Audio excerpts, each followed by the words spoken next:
No? Hello, I'm John Savell, and I'll meet you at the whiteboard. Today we're talking about Hilbert's Grand Hotel. It is an infinitely large hotel. Specifically, it is a countably infinite set of hotel rooms. We'll unpack that in a moment. First, why is this even important? Well, Hilbert's Grand Hotel is a tricky puzzle, and we often are asked tricky puzzles during interview questions. It's important for that alone. Know as many tricky puzzles as you can. Second, we have only to look to the skies. We know of no finite boundary which encompasses all of the celestial bodies. Space, we believe, is infinite. So, infinity exists, and I think we should become acquainted with it. Okay, let us start with the natural numbers. 1, 2, 3, 4, 5, and so on. Why do we say and so on? Because they don't end. For if you ever have a really big natural number I, we need only form its successor by adding 1 to form I plus 1. I plus 1 is also a natural number and happens to be larger than I. So that is why we say the set of natural numbers continues indefinitely. Now, let us depict Hilbert's Hotel. It is a countably infinite set of hotel rooms, which we will draw like this. We can't draw all the rooms because it is infinite in size.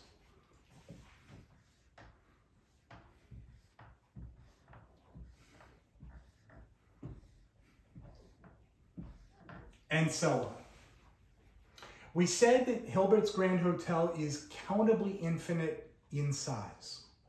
By this we mean we can label each room with a natural number, with precisely one natural number, in such a way that each natural number is used precisely once. Now I know that's a lot to unpack. To the whiteboard. We label each room with precisely one natural number in such a way that each natural number is used precisely once. Well, I wish to label it this way.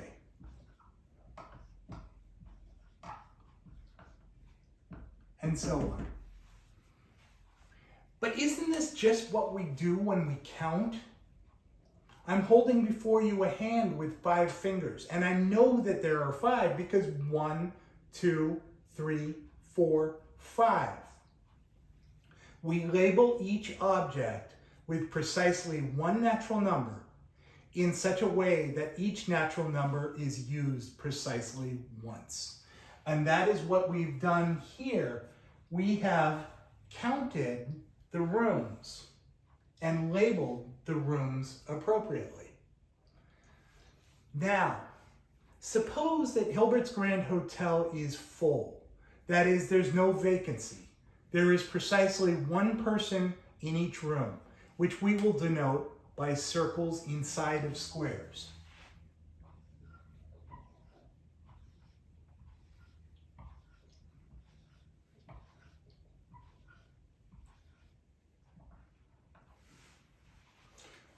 Hilbert's Grand Hotel is full. There is no occupancy. And yet, I ask the question, can we accommodate one more guest? Wait a minute, I hear you say. The hotel is full. You just said that yourself. How can we accommodate one additional guest? This is a legitimate objection, but Hilbert's Grand Hotel is countably infinite in size. This is how we accommodate an additional guest. We have to be careful, however. We can't move this additional guest to the end because there is no end. The rooms continue indefinitely. So if we can't move the additional guest to the end, let's try moving this additional guest to the beginning. Let's move this additional guest to room 1. Wait a minute, there's an objection. There's already a person in room 1. How do we accommodate this additional guest if there's already a person in room 1? Well, we take the person in room 1 and we move them to room 2. And we take the person in room 2 and we move them to room 3. And we take the person in room 3 and move them to room 4, and so on, and so on, and so on. Now, at some point, we say, let's get rid of the arrows because they clutter up the picture.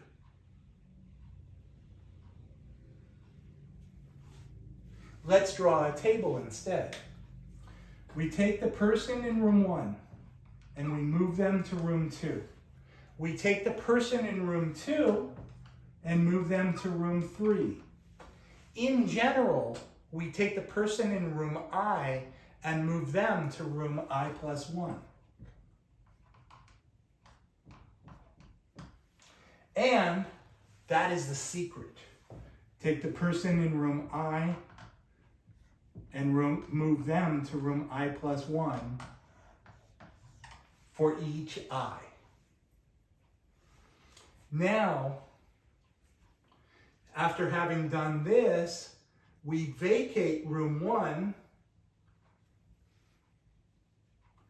and allow this additional guest to move to room 1. And now the hotel is full again, but we did accommodate one additional guest. The next question is this: can I accommodate 10 additional guests? Now, before we began this adventure, the obvious answer would have been no. How is it possible to accommodate 10 additional guests in a full hotel? But we showed an infinite process in which we were able to accommodate one additional guest.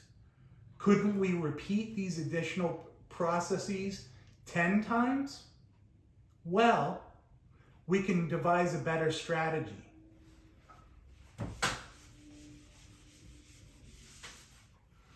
We're going to take the person in room 1 and move them into room 11. We're going to take the person in room 2 and move them into room 12. We're going to take the person in room 3 and move them into room 13. In general, we will take the person in room I and move them to room I plus 10. That's the secret. This will free up 10 rooms, allowing us to accommodate 10 additional guests. The generalization is this: given any natural number k, we can always accommodate k additional guests in Hilbert's Hotel. My name is John Savell, and I'll see you next time at the whiteboard.